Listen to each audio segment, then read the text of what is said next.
ग्रंथराज श्रीमद् भगवद गीता यथारूप अध्याय 17 अध्याय का नाम है श्रद्धा के विभाग। श्लोक संख्या 25। तो भगवान कह रहे हैं तत् इति अनभिसंधाय। तत् ये भगवान का नाम है। भगवान के 3 नाम बतलाए गए हैं वेदों में, ओम तत् सत। तो तत् भी ओम ये पहला नाम है, और दूसरा नाम है तत्, और तीसरा नाम है सत। तो दूसरा नाम जो तत् है, तो ये कह करके फल की इच्छा ना करके यज्ञ, दान और तपस्या की क्रियाएं लोग करते हैं जिनकी मोक्ष पाने की आकांक्षा है। जो मोक्ष पाना चाहते हैं तो वो और कोई दूसरा फल नहीं पाना चाहते हैं। यज्ञ, दान, तपस्या के जो कर्म करते हैं उसमें वो और कोई फल नहीं पाना चाहते हैं, एकमात्र क्या चाहते हैं? मोक्ष पाना चाहते हैं। अब हम सुनेंगे प्रभुपाद तात्पर्य में क्या लिखते हैं। श्रील प्रभुपाद की जय। आध्यात्मिक पद तक उठने के लिए मनुष्य को चाहिए कि किसी लाभ के निमित्त कर्म ना करे, सारे कार्य भगवान के परम धाम वापस जाने के उद्देश्य से किए जाएं, जो चरम उपलब्धि है। तो यहाँ प्रभुपाद का तात्पर्य समाप्त हुआ। तो यहाँ पर भगवान कह रहे हैं कि यज्ञ, दान और तपस्या की जो क्रियाएं हैं मोक्ष की आकांक्षा वाले लोग करते हैं। कैसे करते हैं? तत् का मतलब है वह है, तत् का मतलब वह है।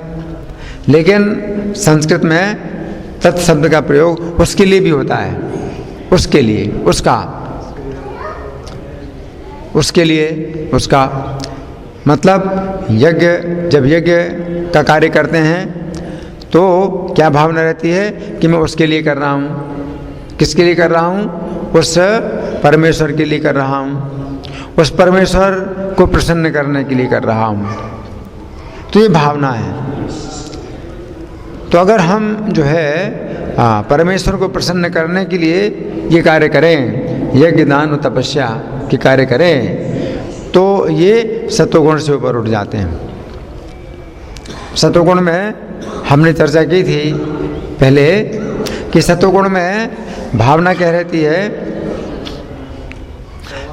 अफलाकांक्षी फिर यज्ञो। जैसे यज्ञ करते हैं तो बिना फल की आकांक्षा के करते हैं। यस्तव्यमेव इति मना समाधाय। यज्ञ करना चाहिए, मन को इस प्रकार का समाधान करके यज्ञ किया जाता है।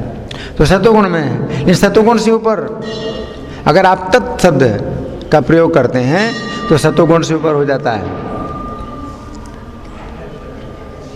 तो सत्वगुण में आपने भगवान का चिंतन नहीं किया है, आपने कर्तव्य का चिंतन किया है कि ये करना चाहिए इसलिए मैं कर रहा हूं। लेकिन उससे भी ऊपर, सत्वगुण से भी ऊपर वो कर्म होता है जब हम भगवान का चिंतन करके करते हैं, परब्रह्म, तो भगवान को प्रसन्न करने के लिए। 5वें अध्याय के अंत में भगवान ने कहा है भोक्तारम यज्ञ तपसाम। यज्ञ तपस्या का भोक्ता मैं हूं। तो जब भगवान को हम भोक्ता बनाएं तो वो जो है ज़्यादा ऊंची बात है। सत्वगुण में व्यक्ति भोक्ता तो नहीं बनता, लेकिन भगवान को भी भोक्ता नहीं बना रहा है। कर्तव्य की भावना से कर रहे हैं, करना चाहिए इसलिए कर रहे हैं। कार्यम इत्येव यत् कर्म नित्यम कृत्य। अर्जुन है, करना चाहिए इसलिए कर रहे हैं कार्यम। जैसे दान है, दातव्यम इति यद्दानम, देना चाहिए इसलिए दान दे रहे हैं। तो तपस्या है, यज्ञ है, दान है, कोई भी कार्य है, कर्तव्य की भावना से जब किए जाते हैं तो सत्वगुण में होते हैं। लेकिन अगर भगवान को प्रसन्न करने के लिए यही कार्य किए जाएं तो ये सत्वगुण से ऊपर उठ जाता है, और उसी में ही शांति प्राप्त होती है। भगवान को जब तक हम भोक्ता नहीं बनाते हैं तो हमने तो त्याग दिया, हमने भोगों का त्याग कर दिया, लेकिन हमने भगवान को भोक्ता नहीं बनाया तो इसमें अधूरापन है। कर्मफल का त्याग हम कर रहे हैं, लेकिन भगवान को अगर नहीं दे रहे हैं फल, भगवान को फल अर्पित नहीं करते हैं, कर्मफल का तो त्याग कर दिया, तो सतोगुण में तो आ गए लेकिन सतोगुण से ऊपर नहीं उठे। तो सतोगुण से ऊपर उठने के लिए हम भगवान को जो है देते हैं, भगवान को भोक्ता बनाते हैं, है ना। तो तत् इति अनभिसंधाय फलम, तत् का मतलब है कि उस परमेश्वर की प्रसन्नता के लिए मैं कर रहा हूँ, और फल की कामना मैं नहीं कर रहा हूँ, है ना। तत् इति अनभिसंधाय फलम यज्ञ तपः क्रिया, तो यज्ञ तपस्या की जो क्रियाएं हैं, दान क्रियाश्च, और दान की जो क्रियाएं हैं, क्रियन्ते मोक्षकांक्षी भी, तो मोक्ष की आकांक्षा वाले लोग करते हैं ये कार्य तत् शब्द का प्रयोग करके। और मोक्ष की आकांक्षा, तो यहाँ प्रभुपाद मोक्ष का अर्थ क्या बताते हैं? भगवान के परम धाम में जाना। हमें भगवान के परम धाम में जाना है। प्रभुपाद लिखते हैं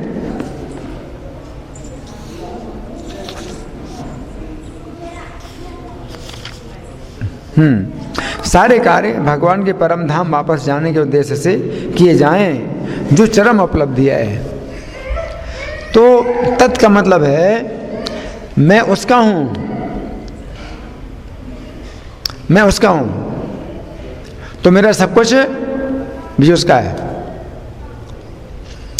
अगर मैं भगवान का हूं, अगर मैं भगवान का सेवक हूं, तो मेरा जो कुछ भी है सब अपने आप भगवान का हो गया, फिर कुछ भी मेरा नहीं है।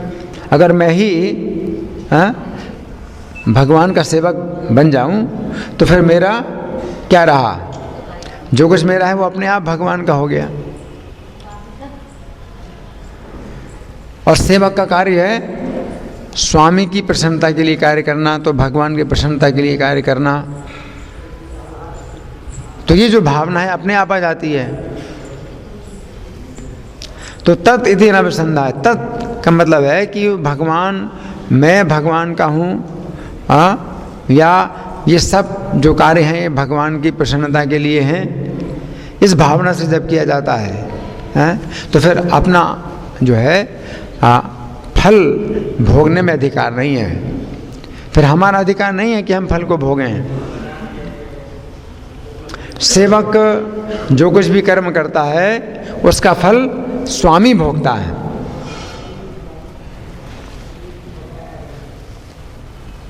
सेवक को तो केवल जीविका चाहिए। जो सेवक है, असली सेवक होता है, तो वो स्वामी से कुछ लाभ नहीं पाना चाहता, वो केवल अपनी सुरक्षा पाना चाहता है और जीविका पाना चाहता है। और बाकी जितना भी लाभ है और जितना भी भोग हैं वो सब स्वामी को मिलेंगे। सेवक को किसी प्रकार का लाभ और भोग नहीं चाहिए, उसको तो केवल जीवन निर्वाह चाहिए और सुरक्षा चाहिए। तो ये असली सेवा की भावना है। आजकल वो सेवा की भावना नहीं है। आजकल बोलते तो हैं नौकरी सेवा, लेकिन वास्तव में वो नौकरी या सेवा नहीं है। वो तो अपना एक व्यापार है। मैंने इतना काम किया, इसका मुझे इतना ओवर टाइम चाहिए, इतना तनख्वाह चाहिए।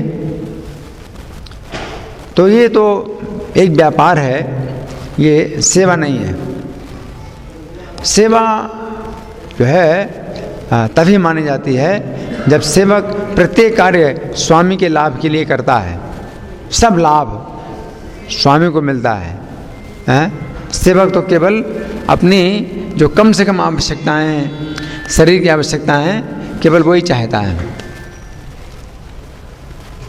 उसे केवल आश्रय चाहिए। तो ये सेवा की भावना है। वेद में एक महावाक्य है तत्त्वमसि। तत्त्वमसि ये शंकराचार्य ने वेद का महावाक्य माना है। हालांकि चैतन्य महाप्रभु ने कहा कि नहीं, वेद का जो महावाक्य है वो तो प्रणव है, ओम। वेद का महावाक्य प्रणव ओम है, या ओम तत्सत। ये जो 3 नाम हैं भगवान के, ये वेद के महावाक्य हैं। लेकिन शंकराचार्य ने वेद का महावाक्य 5 माने हैं। अहम ब्रह्मास्मि, अयम आत्मा ब्रह्म, सर्वम खलविदम ब्रह्म और तत्त्वमसि, इस तरह से 5 वेद के महावाक्य माने हैं। तो तत्त्वमसि ये मायावादी लोग जो है बहुत इसका जो है समर्थन करते हैं, तत्त्वमसि, लेकिन इसका अर्थ सही नहीं निकालते हैं। तत् का मतलब वह भी होता है और तत् का अर्थ उसका भी होता है। तो तत्त्वमसि का अर्थ वो निकालते हैं कि वो परमेश्वर तुम ही हो, यानी जीव को ईश्वर घोषित करते हैं। उनका कहना है कि वेद घोषित करते हैं कि जीव ही ईश्वर है, तत्त्वमसि, कि तुम वही ईश्वर हो। लेकिन जो वैष्णव हैं तो वे तत् का अर्थ निकालते हैं तस्य, यानी तुम उसके हो। तो तुम ईश्वर नहीं हो, तुम उस ईश्वर के हो, तुम उस ईश्वर के हो। क्या हो? दास हो, तुम उस ईश्वर के दास हो। तो वैष्णवों का ये अर्थ होता है वैष्णवों की ओर से।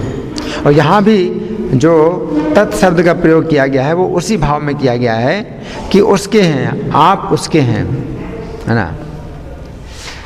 तो मोक्षकांक्षी भी का मतलब है कि जिनको ये ज्ञान है कि मनुष्य के जीवन का उद्देश्य है, असली उद्देश्य क्या है, हमें भगवान के धाम में जाना है। और वैदिक साहित्य में भगवान के धाम का वर्णन मिलता है।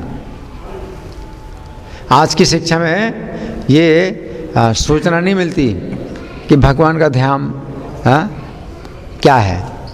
आज की शिक्षा बहुत अधूरी है। आज की शिक्षा में कुछ भी सूचना नहीं कि भगवान का धाम क्या है। आज की शिक्षा में ये भी नहीं बताया जाता है कि अगला जीवन है। आज की शिक्षा में इतना अज्ञान है कि अगले जीवन की सूचना नहीं, जबकि अगला जीवन है। आप नहीं मानते हैं, नहीं जानते हैं, तो भी अगला जीवन मिलेगा। आप नहीं मानते कि अगला जीवन है, तो भी आपके कर्म के अनुसार आपको अगला जीवन मिल जाएगा। और प्रकृति आपके कर्मों के अनुसार अगला जीवन आपको दे देगी। और हो सकता है आपको वृक्ष का जीवन मिल जाए, वृक्ष का शरीर मिल सकता है, छिपकली का शरीर मिल सकता है, मेढक का शरीर मिल सकता है, कोई भी शरीर मिल सकता है। क्योंकि गीता में भगवान ने कहा कि आत्मा नष्ट नहीं होती है, आत्मा कभी नष्ट नहीं होती है। अब आत्मा अगर नष्ट नहीं होती है तो अगला जीवन तो होगा ही। और आप नहीं अगर निश्चित करते कि आपको कैसा अगला जीवन चाहिए, तो प्रकृति आपके कर्मों के अनुसार आपको अगला जीवन दे देगी। और हो सकता है आपको वृक्ष का शरीर मिल जाए, और हो सकता है हजारों साल तक आप वृक्ष बन के खड़े रहें। आपको मगरमच्छ का शरीर मिल सकता है, और पशु पक्षी का शरीर मिल सकता है, मकड़ी और मेढक और कितनी कितनी प्रकार की योनियाँ हैं। तो किसी भी योनि में आप जा सकते हैं। तो अगला शरीर है। तो इसलिए हमारे जो शास्त्र हैं ये खूब विचार करते हैं, बहुत गहराई से विचार करते हैं और निर्णय देते हैं कि हमें अगला जीवन कैसा प्राप्त करना चाहिए, सबसे बढ़िया गति क्या है, अगला जीवन अगर हमें पाना है तो सबसे बढ़िया गति क्या है। ये हमारे जो वैदिक साहित्य हैं वो बार बार हमें सचेत करते हैं कि हमें लक्ष्य बनाना चाहिए, कि हमें कैसा अगला जीवन चाहिए। आप लोग जो यहाँ बैठे हैं, मैं आपसे प्रश्न कर रहा हूँ, अगला जीवन कैसा सबसे बढ़िया हो सकता है? कौन बताएगा आप लोगों की ओर से? अगला जीवन कैसा सबसे अच्छा हो सकता है? भक्त का, है ना। तो भक्त का जीवन, जो भक्त का जीवन है, तो भक्त का जीवन आप जो है अगर जिएंगे तो आपको क्या गति मिलेगी अगले जीवन में, क्या उसका लाभ है, कौन बताए? हैं? भगवत प्राप्ति। तो भगवत प्राप्ति का मतलब क्या है? आप कहाँ रहेंगे और कैसा शरीर होगा आपका, कहाँ पर शरीर होगा? हाँ, तो भगवान के धाम। तो मतलब अगला जीवन सबसे बढ़िया क्या है? भगवान के धाम में जाना।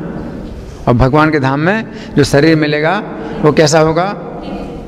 दिव्य होगा। उसकी क्या विशेषता होगी? बुढ़ापा मृत्यु नहीं है, बुढ़ापा मृत्यु नहीं है, बीमारी नहीं है, बुढ़ापा नहीं है, मृत्यु नहीं है। हम बीमारी ना हो इसके लिए हम कितनी दवाइयाँ खाते हैं, तो वहाँ पर आपको कोई दवाई नहीं खानी पड़ेगी, बीमारी होगी ही नहीं। और बुढ़ापे में भी हमें बहुत प्रयास करना पड़ता है कि कैसे शरीर हमारा काम करे, चले। तो आपको कुछ भी प्रयास नहीं करना पड़ेगा, बुढ़ापा आएगा ही नहीं। भगवान के धाम में आपको जो शरीर मिलेगा उसमें, उस शरीर में बीमारी है ही नहीं। तो वहाँ पर कोई दवाइयों की दुकान नहीं है और अस्पताल भी नहीं है। भगवान के धाम में कोई अस्पताल नहीं है, कोई डॉक्टर नहीं है। क्यों नहीं है? वहाँ बीमारी है ही नहीं, वहाँ पर बीमारी नहीं है।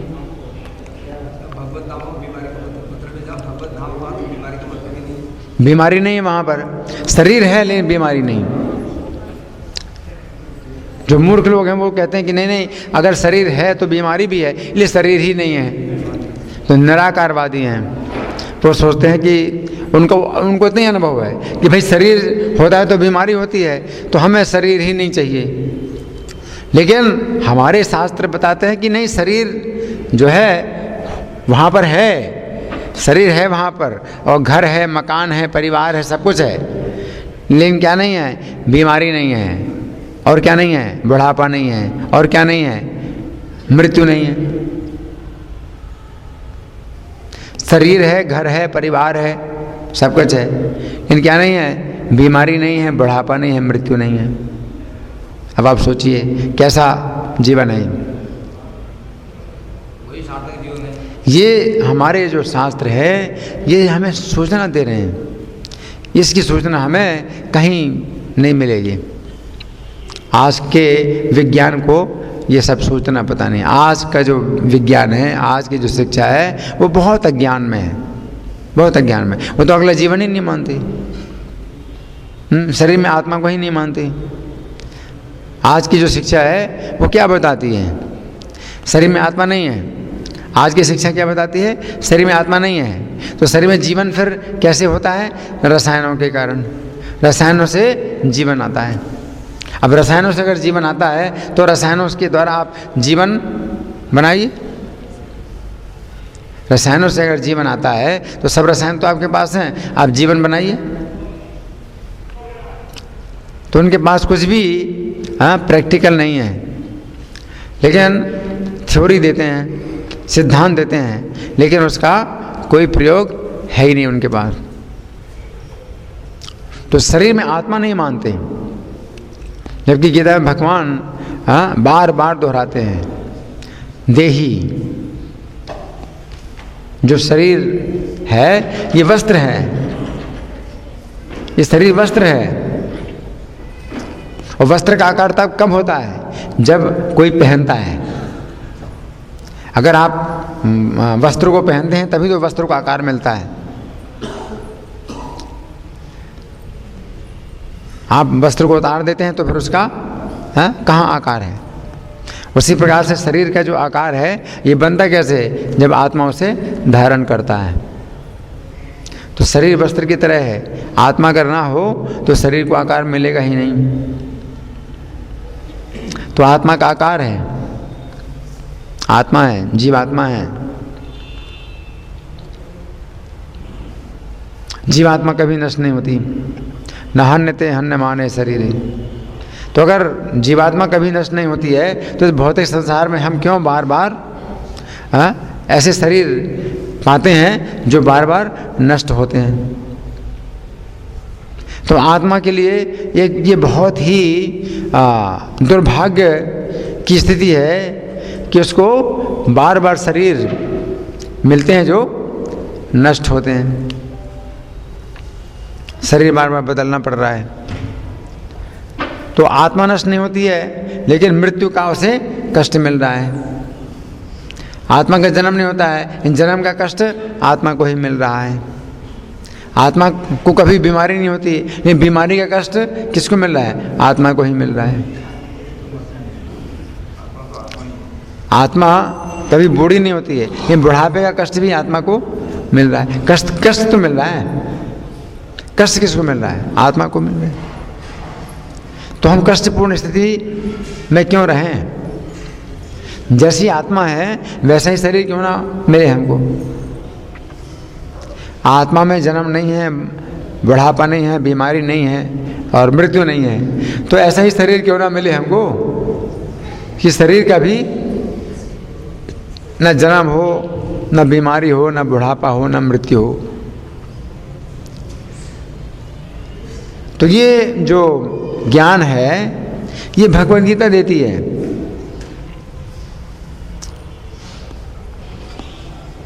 भगवद गीता की बहुत आवश्यकता है। भगवद गीता कोई कुछ कल्पना नहीं है, कोई ऐसी कल्पना नहीं है कि हमने मान लिया तो है, नहीं मानो तो नहीं है। भगवद गीता ऐसी चीज़ नहीं है।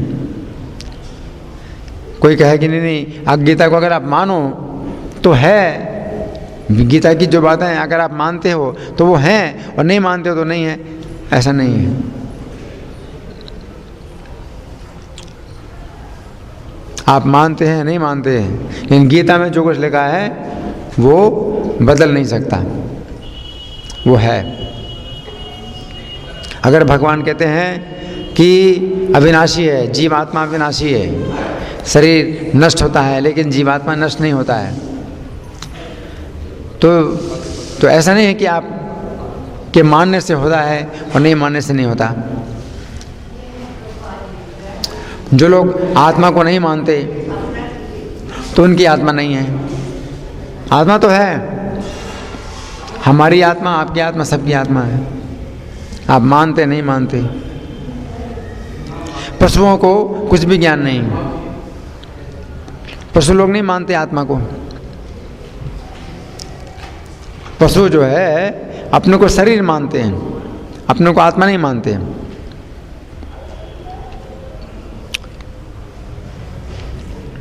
पशु लोग कभी नहीं सोचते हैं कि शरीर नष्ट होने के बाद आत्मा नष्ट नहीं होती। पशु लोग नहीं इस बात को जानते। तो आज की जो शिक्षा है वो पशु के धरातल की है, पशु ही बना रही। हाँ, इतना जरूर है कि शिक्षित व्यक्ति जो है वो शिक्षित पशु बन जाता है। ये जो पशु चार पैर के पशु हैं, अशिक्षित हैं, और आप हैं शिक्षित, लेकिन हैं क्या? पशु। क्योंकि आप शरीर को ही आत्मा मानते हैं और शरीर के साथ है अपना भी विनाश समझते हैं। मरने के बाद कुछ नहीं होता।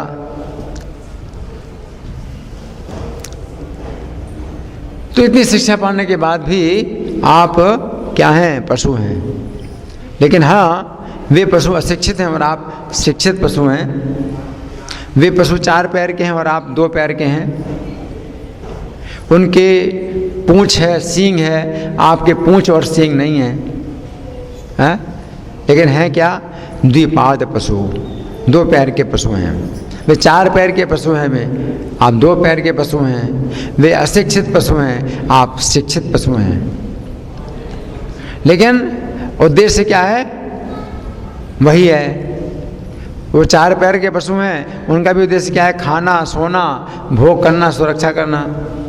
और आप दो पैर के पशु हैं, आपका भी उद्देश्य है खाना, सोना, भोग करना, सुरक्षा करना।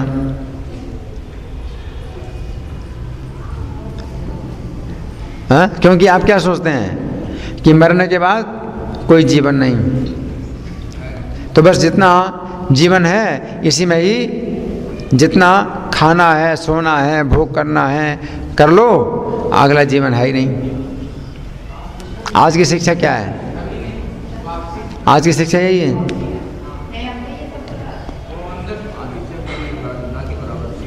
हम लोग जो है जब छोटे थे तो हमारी शिक्षा में कुछ गीता के श्लोक भी मिलते थे, अब तो शायद नहीं मिलते। कक्षा 8 में भी जो अनिवार्य संस्कृत थी तो उसमें गीता के श्लोक थे। कक्षा 7 में अनिवार्य संस्कृत थी, उसमें गीता के श्लोक थे। कक्षा 6 में भी अनिवार्य संस्कृत थी तो गीता के श्लोक थे, गीता के श्लोक मिलते थे। तो अभी तो शायद नहीं मिलते हैं। मिलते हैं? नहीं मिलते।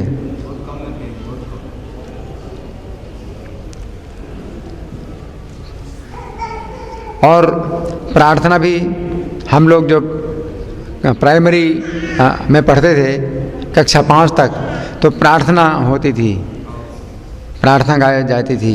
तो प्रार्थना वो ईश्वर के लिए प्रार्थना थी, दया कर दान भक्ति का हमें परमात्मा देना।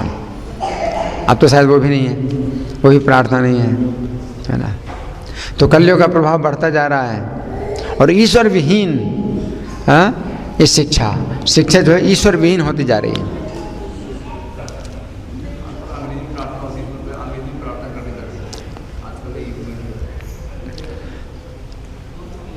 तो अज्ञान है।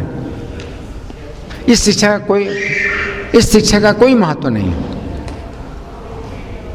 इस शिक्षा में व्यक्ति जितना अधिक शिक्षित होता जाता है उतना ही अधिक वो पशु बनता जाता है।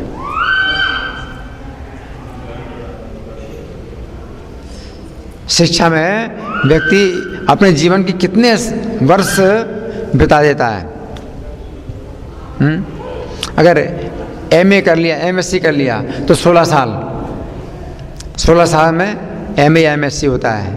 फिर उसमें 3 साल और तो पीएचडी, तो 19 साल हो गए। उसके ऊपर जो है डीएससी, तो 3 साल और तो 22 साल हो गए। और उसमें फिर और दूसरी डिग्रियां पाते हैं तो उसमें 30 साल, 32 साल, 35 साल ये जो है पढ़ाई के उनके हो जाते हैं। लेकिन वो सब के सब जो है पशु बनने में होता है, पशु का ही। उससे अच्छा है कि मनुष्य का जीवन हो चाहे अशिक्षित रहे। एक अशिक्षित व्यक्ति है और वो जो है अगर अगला जीवन मानता है और अगले जीवन के लिए सोचता है कि मुझे क्या करना क्या नहीं करना है, तो अशिक्षित वो मनुष्य वो ज़्यादा अच्छा है। शिक्षित आपने बहुत शिक्षा पाई है, अगला जीवन नहीं मानते हैं, तो शिक्षित पशु से अच्छा कौन है? अशिक्षित मनुष्य। अशिक्षित है लेकिन मनुष्य है, अगला जीवन तो मानता है, अगले जीवन के लिए सोचता है कि मुझे क्या करना चाहिए। हरे कृष्ण मंत्र की जप माला पर जप करता है, व्यभिचार, मांसाहार, जुआ, नशा का त्याग करता है।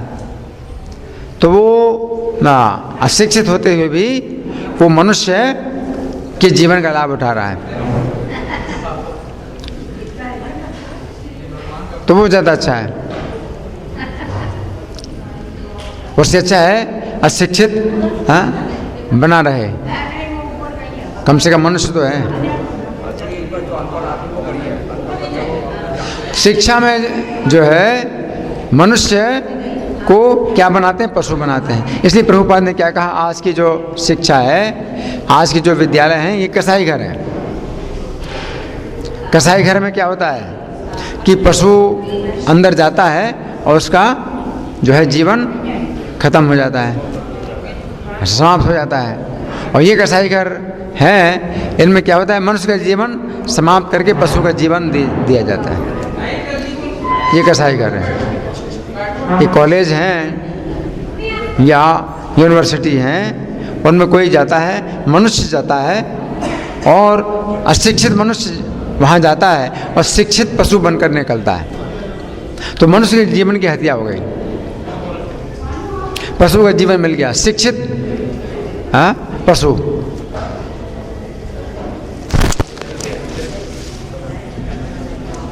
लिया जो आदमी कई बात है पिछली बात वो उसी युद्ध में जाता है।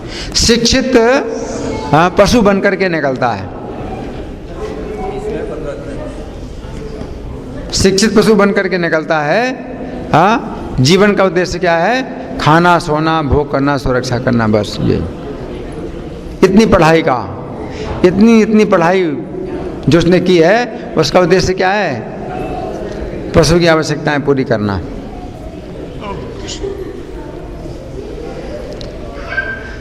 प्रभुपाद भी जब गए थे, रूस में गए थे, तो रूस के जो बहुत बड़े अधिकारी थे, जब प्रभुपाद से मिले, प्रभुपाद उनसे मिले, तो नहीं कहा कि स्वामी जी मरने के बाद कोई जीवन नहीं है, मरने के बाद कोई जीवन नहीं है। तो ये जो अज्ञान है, ये बहुत घातक है, ये बहुत घातक है। आप तो मानते कोई जीवन नहीं है, लेकिन जीवन है, और आप अगर नहीं मानते हैं तो आपके कर्मों के अनुसार आप नरक में भी जा सकते हैं। नरक में बहुत यातना है। नरक में आपको ऐसा शरीर मिलता है जो नष्ट नहीं होता है, लेकिन कष्ट बहुत मिलता है। नरक में ऐसा जीवन, नरक में एक नरक है, उसे बोलते हैं कुंभीपाक नरक। कुंभीपाक नरक में एक इतना बड़ा बर्तन है,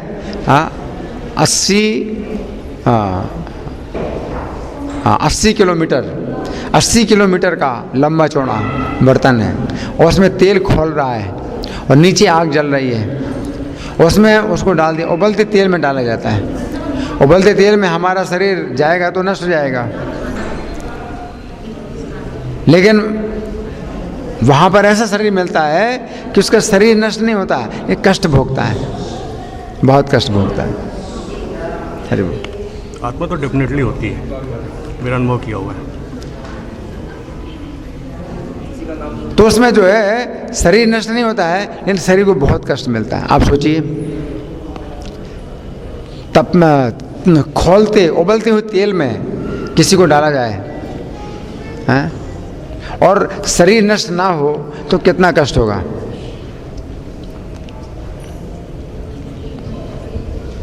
हमारा ये शरीर है, स्थूल शरीर है, ये तो नष्ट हो जाएगा, लेकिन वो यातना शरीर मिलता है। यातना शरीर में वो चिल्लाता है, वो पापी जो है चिल्लाता है, अपने पापों को याद करता है और चिल्लाता है, चीखते हैं। तो नरक में चीखें, चिल्लाहट सुनाई पड़ती है पापियों की। अभी अपने पाप याद करते हैं कि हमने ये पाप किया था।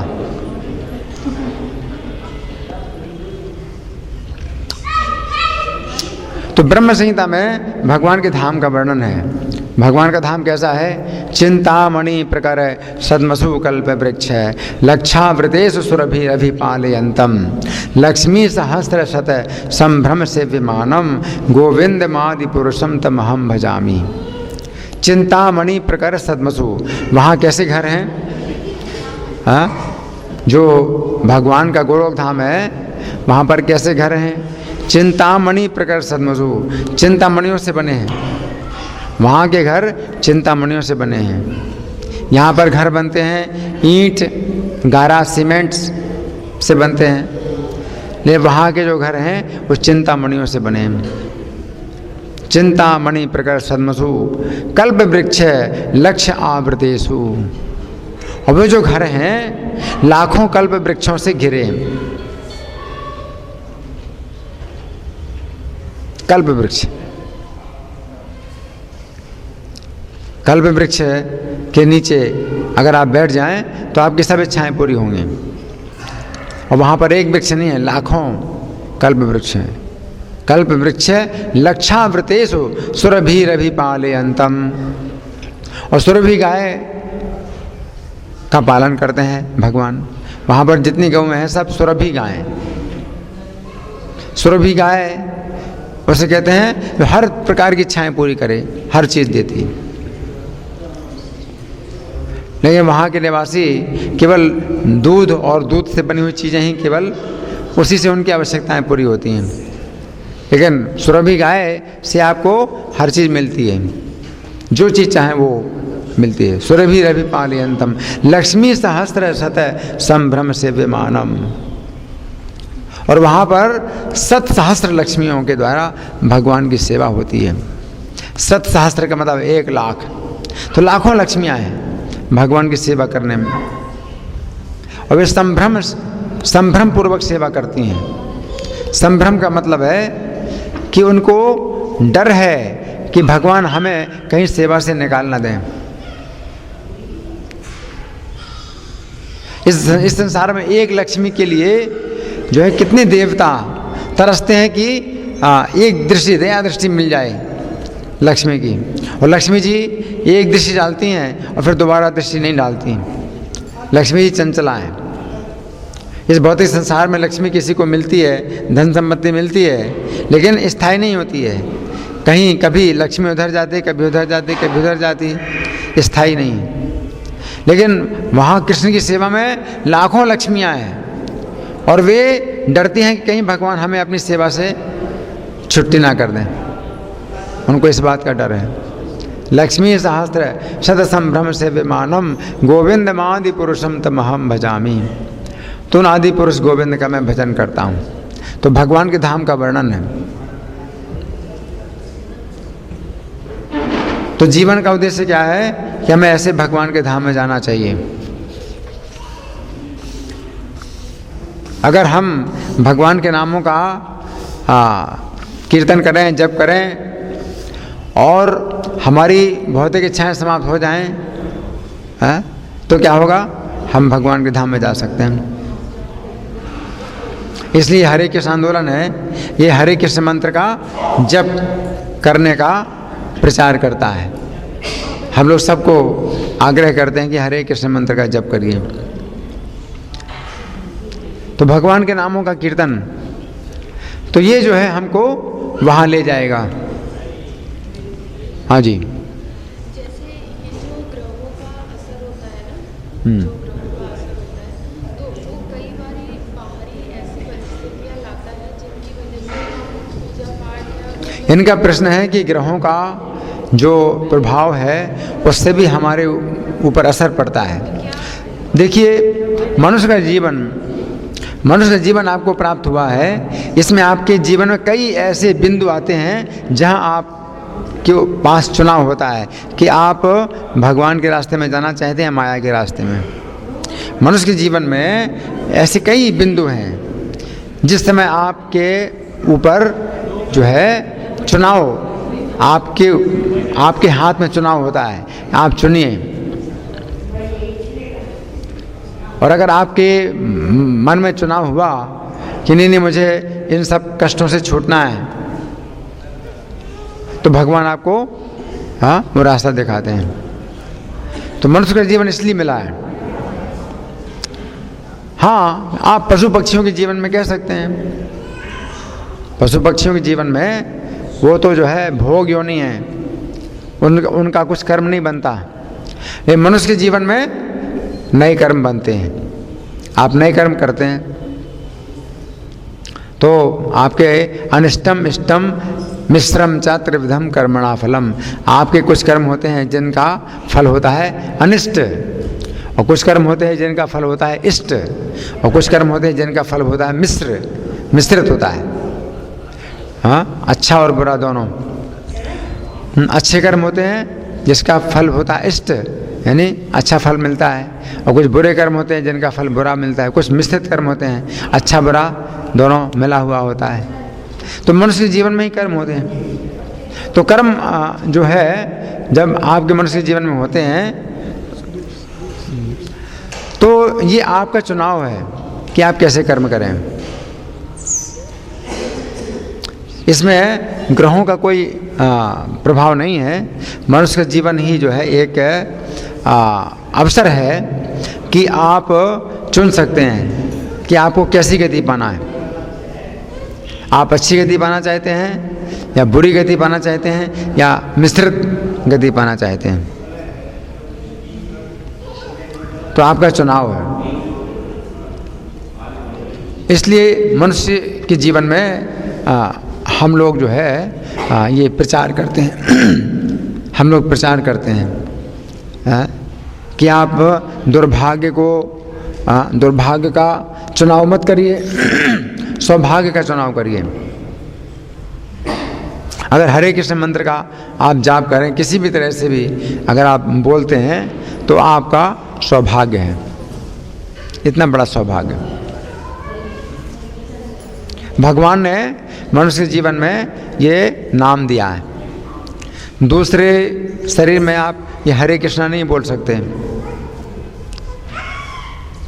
लेकिन मनुष्य के जीवन में आप हरे कृष्णा बोल सकते हैं। अगर आप केवल हरे कृष्णा ही बोलते हैं, कुछ और विचार नहीं आता है और कुछ नहीं आप समझते हैं, हरे कृष्णा आप बोलते हैं, तो हरे कृष्णा बोलने से ही आपका सौभाग्य खुलता है, आपकी चेतना शुद्ध होती है। और मनुष्य के जीवन में आप बोल सकते हैं, है ना। प्रभुपाद बताते थे कि एक वो था, उसको क्या बोलते, चित्र होते हैं ना, कॉमेडी वाले चित्र होते हैं, उनको क्या बोलते हैं, कार्टून। हाँ, कार्टून। तो उसमें जो है एक बुढ़िया है, वो अपने बूढ़े पति से बोलती है चांट चांट चांट, मतलब हरे कृष्णा बोलो, चांट चांट चांट। तो उसका जो पति है वो बोलता है कांट कांट कांट, है। तो उसकी जगह पर वो हरे कृष्णा बोल सकता है, तो हरे कृष्णा नहीं बोलता है, वो कहता है कांट कांट कांट, है। तो यही है दुर्भाग्य। बहुत बड़ा सौभाग्य है कि आप हरे कृष्ण का कीर्तन कर सकते हैं, हरे कृष्ण बोल सकते हैं, लेकिन दुर्भाग्य आप नहीं बोलते। लेकिन फिर सौभाग्य है कि हमें इस आंदोलन में फोर्स किया जाता है कि आप बोलिए, आपको 16 माला करना ही है। तो आपकी नहीं इच्छा, हरे कृष्ण बोलने की इच्छा नहीं है, लेकिन तो भी फोर्स किया जाता है कि हरे कृष्ण बोलिए, ये सौभाग्य है, ये भी सौभाग्य है। अगर आपकी इच्छा नहीं है तो भी हरे कृष्ण बोलते हैं, तो भी इसमें इतनी शक्ति है कि रक्षा करेगा, आपको सौभाग्य देगा। आपकी श्रद्धा नहीं है तो भी आपको सौभाग्य देगा। इतना बड़ा जो है इसमें लाभ है। दूसरे मंत्र में तो जब तक श्रद्धा ना हो तब तक कोई फायदा नहीं है, दूसरे मंत्रों में। लेकिन हरे कृष्ण मंत्र में आपकी श्रद्धा नहीं है तो भी इसमें पूरा लाभ है, सौभाग्य। हमारा सौभाग्य है। हमारी इच्छा नहीं होती हरे कृष्ण बोलने की, तो भी हमें हरे कृष्णा का 16 माला जप करना ही पड़ता है, करना ही पड़ेगा। तो भार मान करके भी आप कर रहे हैं तो भी इसमें सौभाग्य है। एक बड़ा भार है हमारे ऊपर कि 16 माला जप करना है,